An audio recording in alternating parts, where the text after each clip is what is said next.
Right, so I'm going to be going over the history IGCSE divided union civil rights in the USA 1945 to 74, and I've got two effects on every single point in the specification. So here we go, starting with the Red Scare and McCarthyism. So, two effects of the Hiss case. Firstly, it increased public fear of internal communist infiltration. The accusation that Alger Hiss, a high-ranking State Department official, was a Soviet spy, made Americans fear that communism had infiltrated the highest levels of government, and this was a particular issue because the US and the Soviet Union were not getting along very well at the time. Of course, there was also the war in Korea, which America was a part of, and that led to communist sentiments, and it also boosted Richard Nixon's political career. So Nixon, who was a congressman at the time, gained national recognition for his role in exposing Hiss, which led to his election as vice president in 1952 with Dwight D. Eisenhower. Now, Nixon comes up later in the course, much later.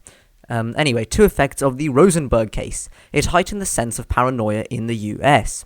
The execution of Julius and Ethel Rosenberg for allegedly passing atomic secrets to the USSR intensified fears that any citizen could be a traitor. Now, you see, what happened was Julius and Ethel, they worked at Los Alamos on the creation of the atomic bomb, and they were trialed in 1951 and then killed after they found out that they were allegedly communists. It also led to growing criticism over the fairness of anti-communist trials, because many believed that the Rosenbergs were scapegoats due to anti-Semitism and Cold War hysteria, which sparked a debate about justice and the due process. Two effects of the FBI and HUAC.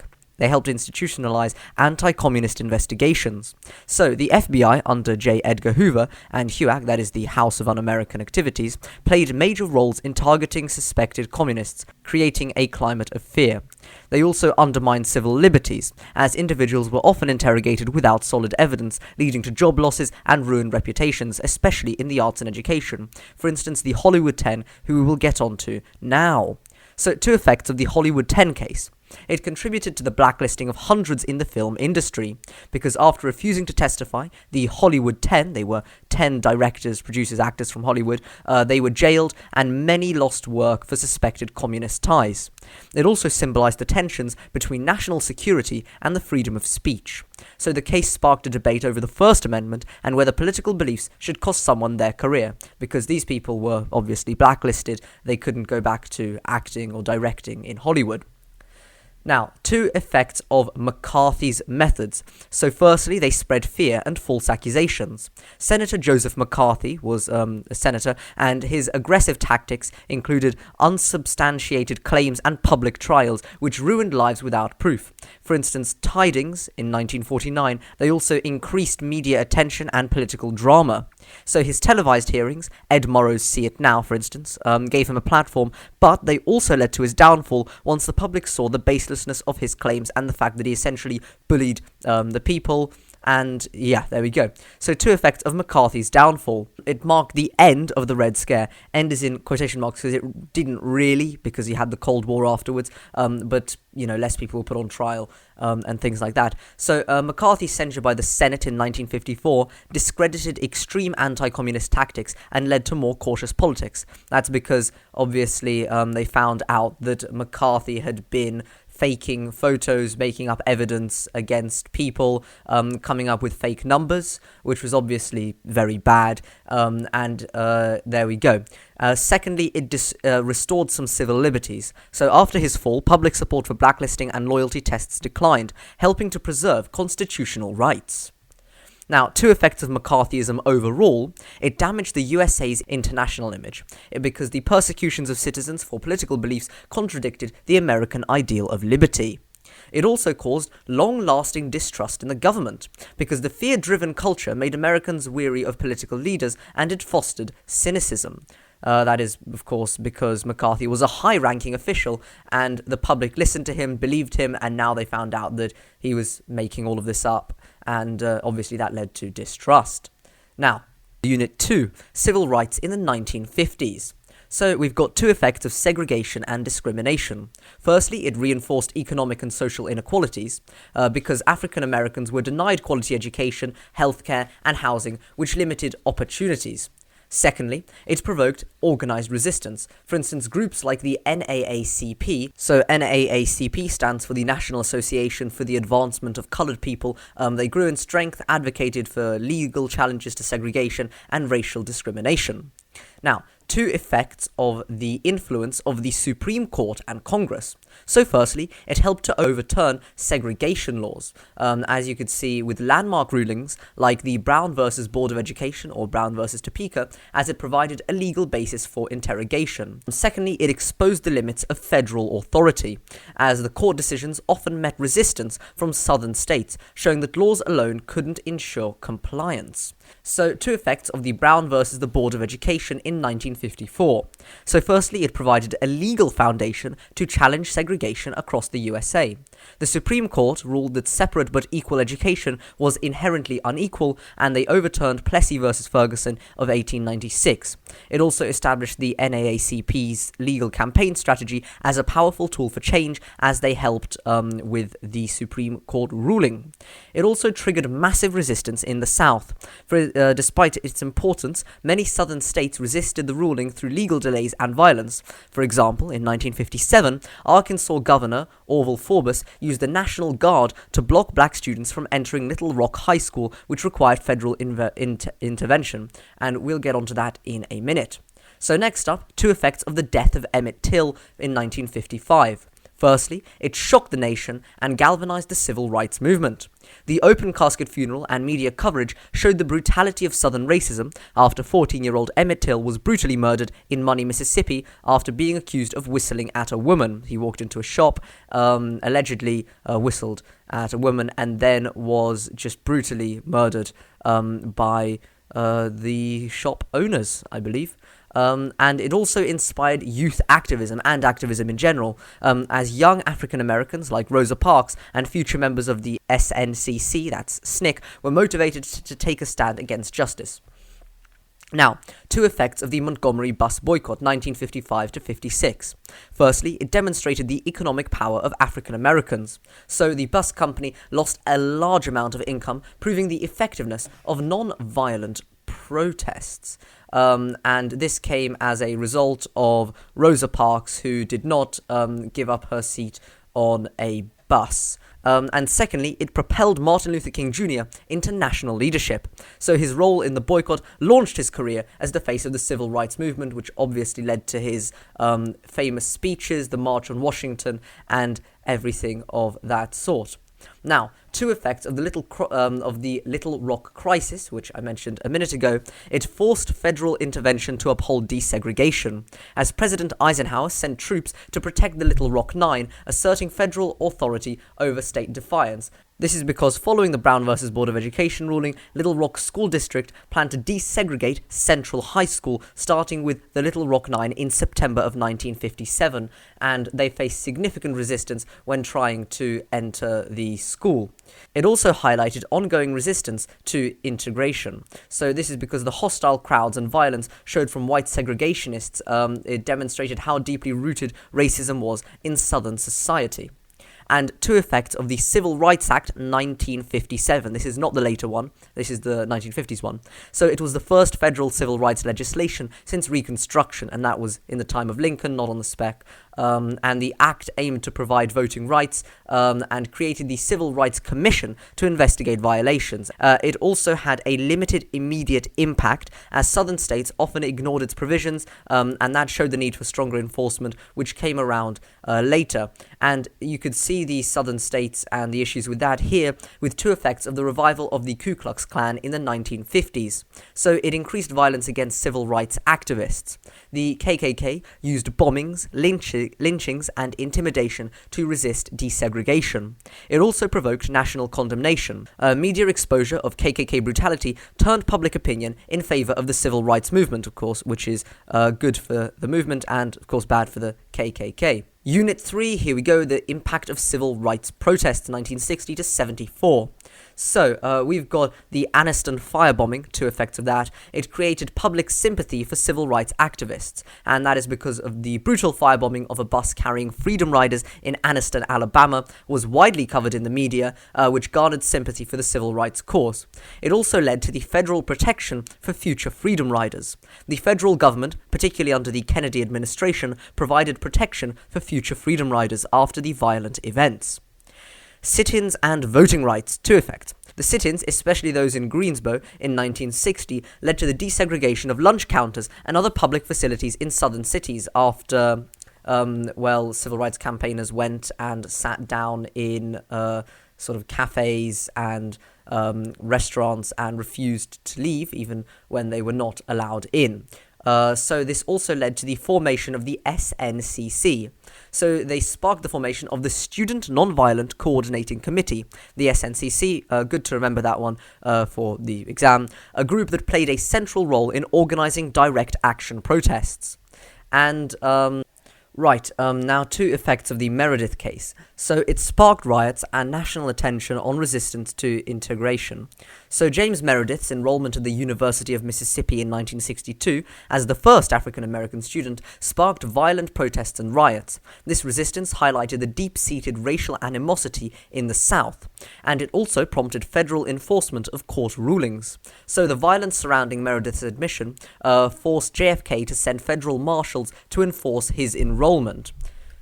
Martin Luther King. So, he increased national awareness of civil rights. So Dr. King's speeches, especially the I Have a Dream speech in August 28th, 1963, that's a key date there, helped elevate the civil rights movement into the national consciousness, making it a prominent issue in the 1960s. He also influenced the passing of the Civil Rights Act and Voting Rights Act. So King's leadership and peaceful demonstrations were instrumental in creating public pressure, which ultimately led to the passage of the CRA of 1964 and the VRA of 1965.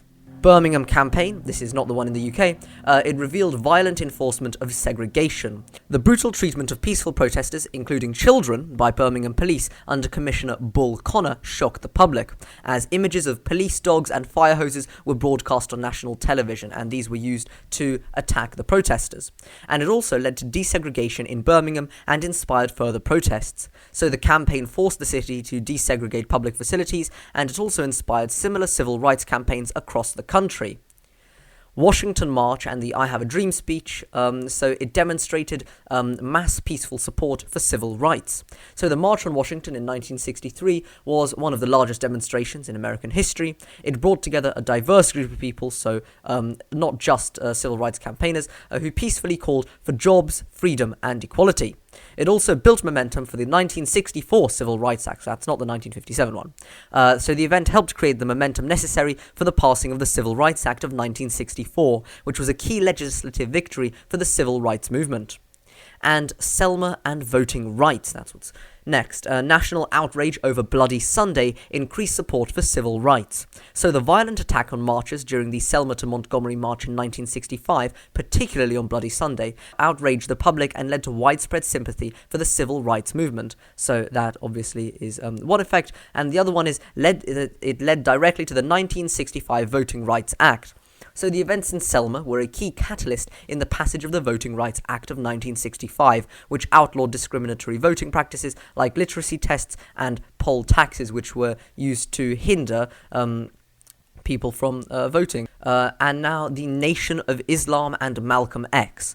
So, the first effect is that it promoted racial pride and self-reliance among black Americans. So Malcolm X, born in 1925 and was assassinated in 65, as a spokesperson for the Nation of Islam, preached self-defense, black pride, and empowerment. He also advocated for a separate black nation and encouraged African Americans to take pride in their heritage.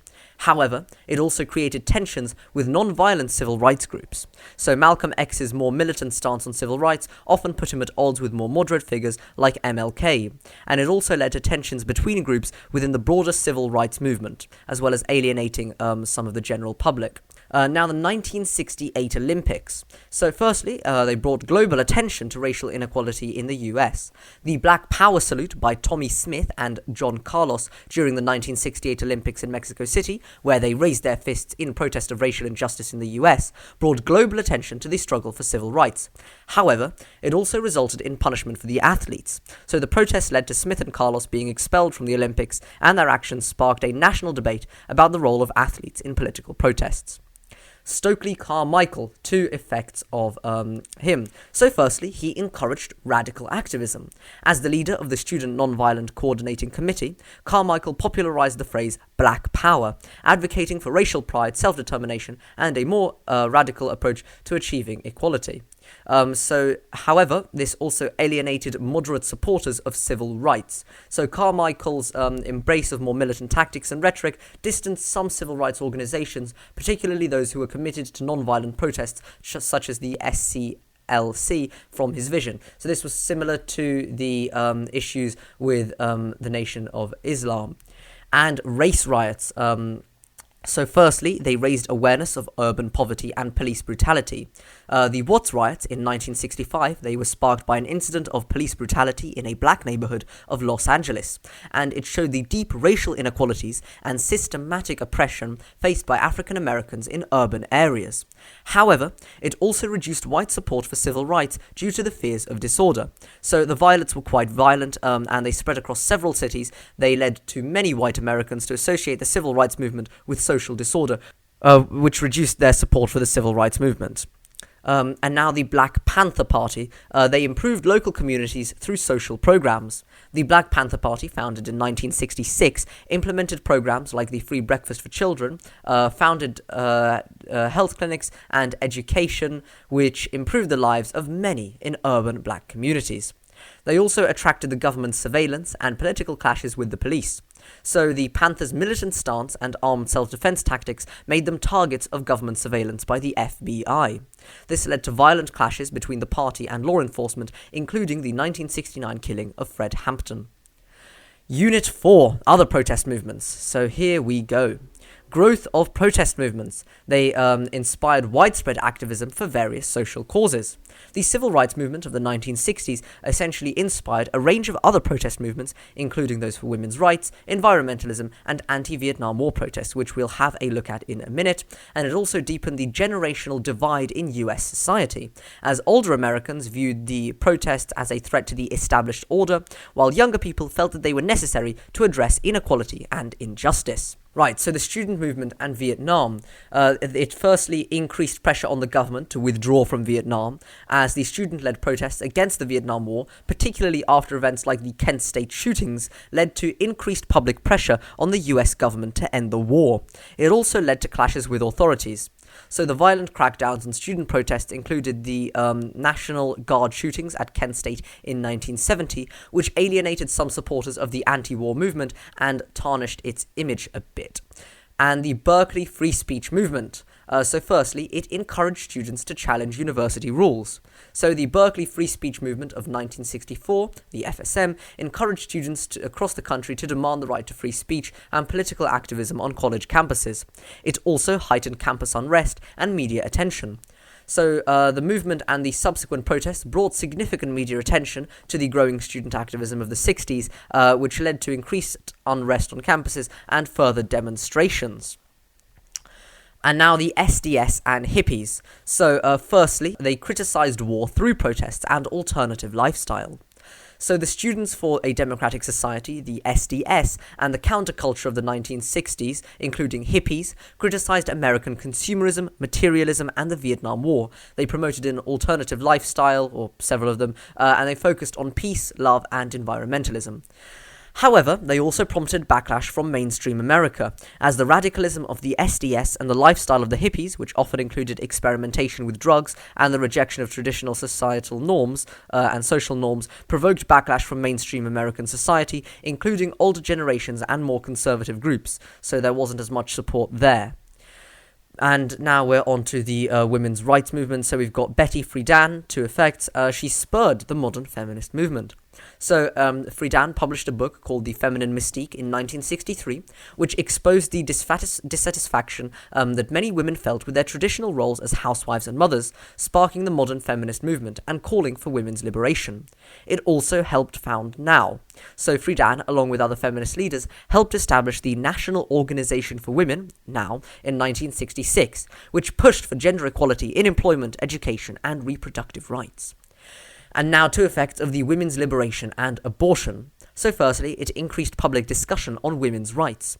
So the women's lib movement of the 1960s and 70s brought issues like birth control, reproductive rights, and sexual equality into the public conversation.